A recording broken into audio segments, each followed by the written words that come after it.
নমস্কার বন্ধুরা, আশা করি সবাই ভালো আছেন, সুস্থ আছেন এবং সুন্দর আছেন। আজকের এই ভিডিওতে আমি পাওয়ার অফ সাইলেন্স বা মৌন থাকার যে ক্ষমতা বা শক্তি সেটা নিয়ে একটু কথা বলব। বন্ধুরা, আমরা যখন মৌন থাকি, যখন নিজের সঙ্গে কথা বলি, তখন আমরা আমাদের লাইফের অনেক সমস্যার সমাধান খুঁজে পাই। কারণ আমরা যখন সাইলেন্সে বসে মৌন থেকে নিজেদের সঙ্গে কথা বলি, নিজেদের সঙ্গে কথা বলা মানে কি, আমরা সবাই হচ্ছে আত্মা। আর আত্মা হচ্ছে পরমাত্মার সন্তান বা পরমাত্মার অংশ।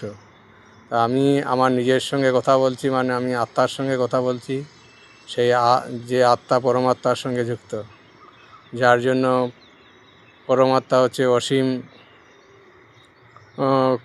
ক্ষমতাশীল, যার জন্য পরমাত্মা থেকে আমরা অনেক সমস্যার সমাধান পেয়ে যাই আত্মার মাধ্যমে।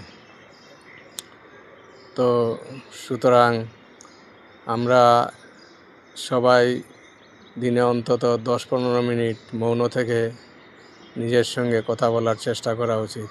এতে আমাদের অনেক সমস্যার সমাধান আমরা খুঁজে পাব। ধন্যবাদ।